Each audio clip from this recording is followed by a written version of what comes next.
Hi, I'm Gloria Alfi, and I'm about to show you how to cook bacalao stew. And so we're going to be starting with some canola oil. I would tell you in tablespoons, but then that wouldn't be great. So we're going to be using utensil. We use about 4 of these. But because I know the measurement, I'm going to do it on my own. But because you need to understand how much you need. Enough to cover the bottom of the pan. And I use canola oil because of the fact that it's a lot healthier than corn oil and all other types of oil outside of olive oil. So we're going to let that heat up, and we're going to add some bay leaves. Bay leaves are my favorite because it just seasons the oil just right. It gives it a kick, flavor, different type of taste that is Hispanic and cultural and loving. And so I put about 5 large bay leaves in there. And I'm going to wait for them to brown up a little bit. They're green now, but once they start turning brown, then I'll start adding my other ingredient. And so I'm going to be adding a number of different ingredients to my bacalao stew. I will be first starting with onions. And I'm choosing today white onion only because of the fact that they're nice and sweet, and it kicks up a nice sweet sauce when I add the tomatoes. But so I'm going to be using 1 white onion, large white onion. I'm going to be using some bacalao. What I do is I boil it 3 times. This is about 15 ounces of bacalao stew. The more I would use is depending on how many people. This would probably be feeding about maybe 7 people. Okay, I'm going to be adding maybe just a little bit of salt into my stew. So I'm going to be adding some spinach towards the end to give it some vegetable, and also to kind of tame the flavor of the salt in the fish. And so I'm going to be adding some zucchini. I'm going to be cubing it. This looks a lot larger than your regular cube, but in the process of stewing, what will happen is it'll boil down and it'll get smaller and smaller. Be adding some black pepper, onion powder, and of course we'll be adding some sofrito.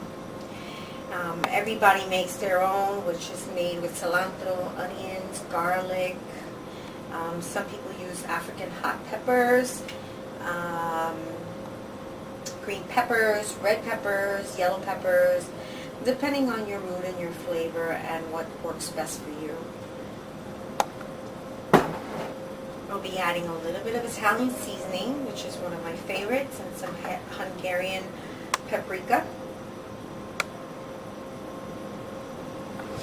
So we're going to be adding about 3 packets of the sazon, achote con cilantro con achote, to give it a pizzazz of the Spanish taste, and also to give it that beautiful color, and to add the Spanish kick to it.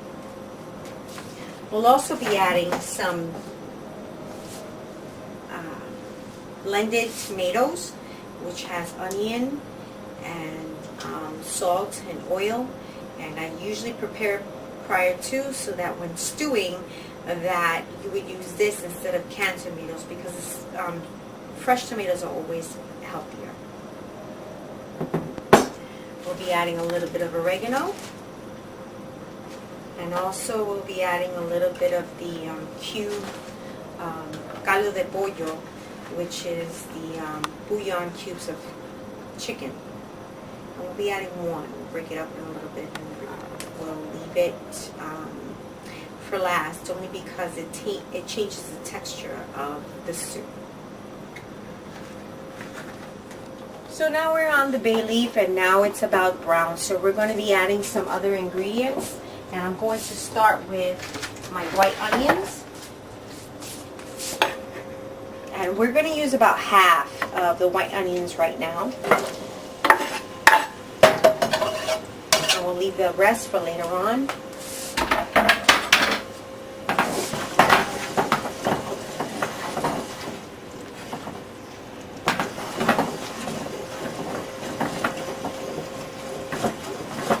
And what white onions do is sweeten up the flavor, whereas regular onions would just give it a savory taste, but sweet onions brings out the sweet taste in tomatoes. And so we're going to cook that till it's a little bit, I wouldn't say brown, but just so that it's, you know, that it's fully cooked. I see that we can break up some of the stuff here, so that's what I'm about to do now. Make sure that some of this, it doesn't matter that it's whole. People like some onions, some people don't. What you're trying to do is make sure that you get the flavor. Everything else, you know, as time goes on, you'll know what to do. But for now, this is what we're doing, is to make sure that that oil has the bit of the bay leaves and that it has the sweet taste of that white onion. How you can drown out some of this oil is by adding your seasoning. So I'm going to add a little bit of oregano because it has a little bit more than what I was expecting. So I'm going to add a little bit of oregano just to kind of drown out some of that oil. So 2 little pinches of, I would say little, 2 good pinches of the oregano. And make sure that you are getting that oil picked up, because you don't want a meal that's greasy. You want a meal that performs its duty, meaning that it satisfies whoever's eating it.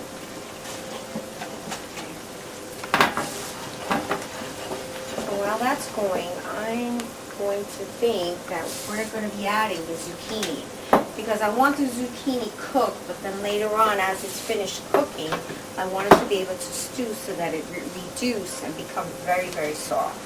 So I'm going to add those 2 large, extra large zucchini, chopped up, cubed, however you want to do it.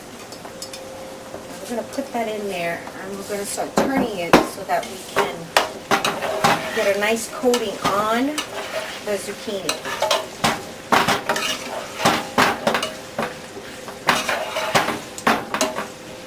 People are afraid of seasoning only because of the fact that it's unfamiliar, but the taste is awesome. Zucchini has a very bland taste, but when you start adding other things to it, like fish and seasonings, it gives it such a wonderful taste, and you'll enjoy it more. The reason I keep the green skin on it is because the green skin has the vitamins, and we all need vitamins. As you can see that it's already changing. White is from where it's not cooked, and the yellowish here where it is cooked. And what you want to do is get it down to the core of the green, and that is fully cooked until you start adding other things. So we're going to turn it a couple of times. Let that get in there. Make sure our bay leaves are flavoring all sorts of the ends of the zucchini.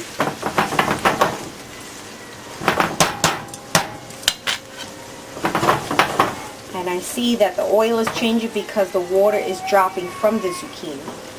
So that is a good thing. You need all that water.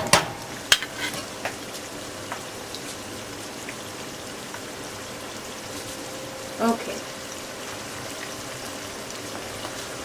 So as you see that it's sizzling and it's coming. So what I'm going to do right now, because I see that it's getting fully cooked here, is I'm going to remove it from the pan for a hot minute. And leave the excess oil in there because I'm going to use it for something else. And then I'll re-add the zucchini in a little while.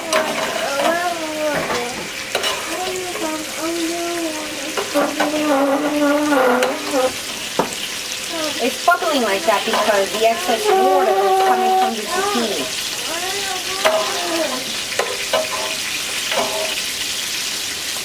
So I'll leave that in there.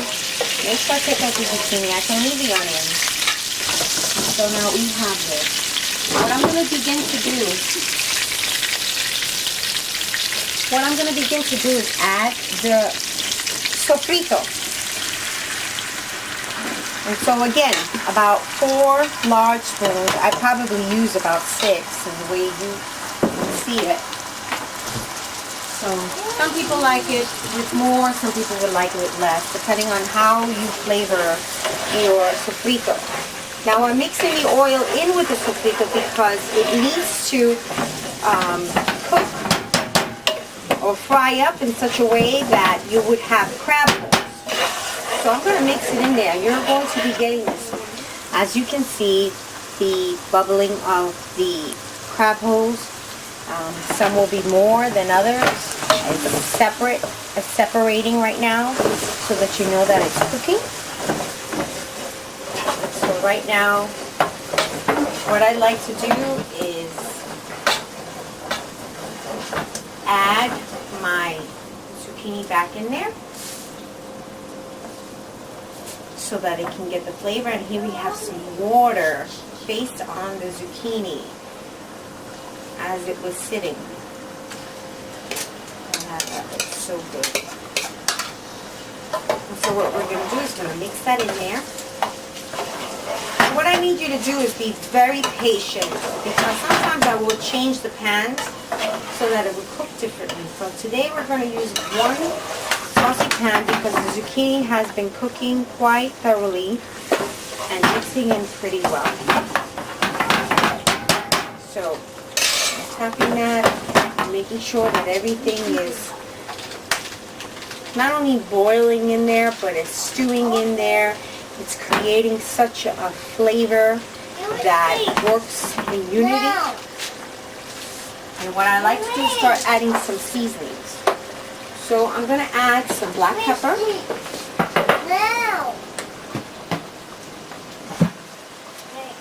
For measurements purpose, you probably add 2 tablespoons. I'm a shaker, so I add to my discretion. Not enough to burn someone's mouth, but enough to give it a little bit of a kick.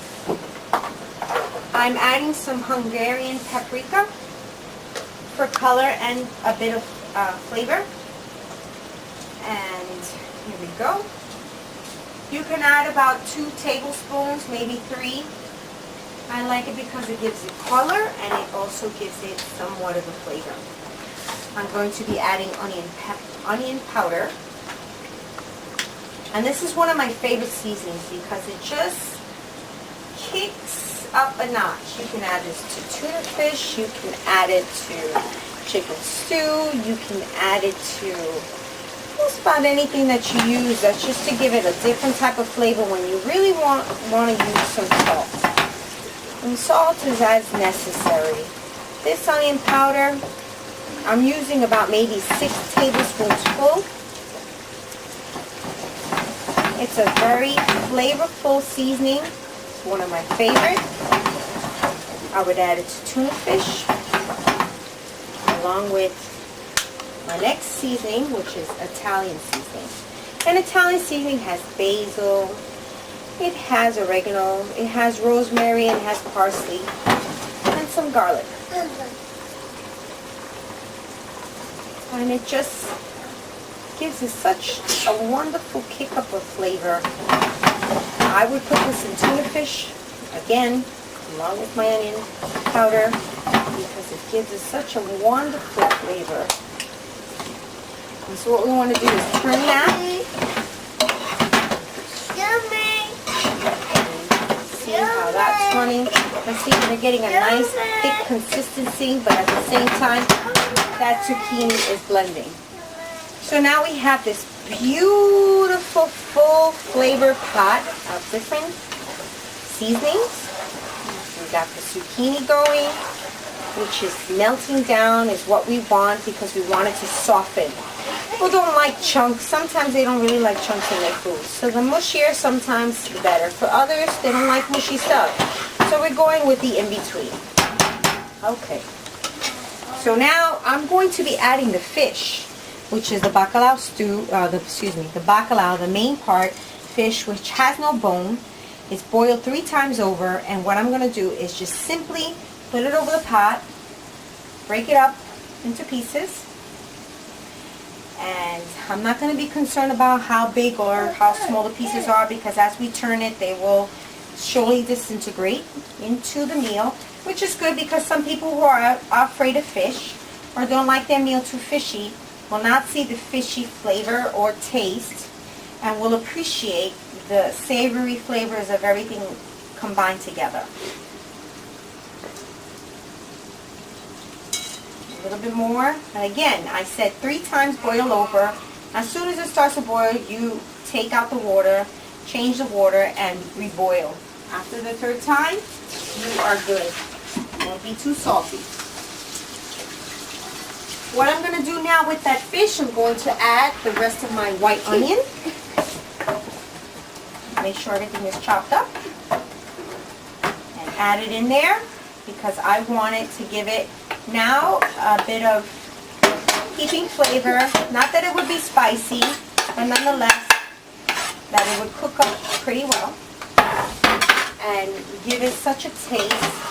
Again, picking it up a notch that it would make your mouth water. So all the rich flavors added together, the in-betweens, everything combining together. And what you want to do is let it cook. And so I have 3 more key ingredients in order to add to my bacalao stew.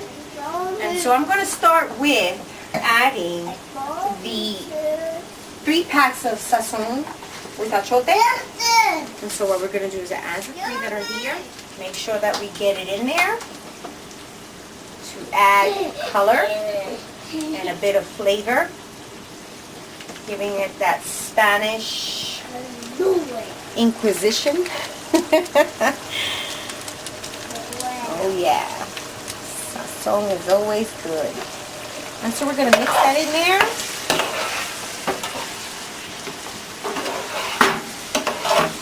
And then what I'm going to do is I'm going to add my key ingredient, which is my tomatoes and onions, which I put in the blender, prepared in advance, as the way we did with sofrito, because it is much better to get fresh tomatoes in your stews than to add tomato sauce or tomato paste. So I'm going to say about 7 large full spoons of this. I'm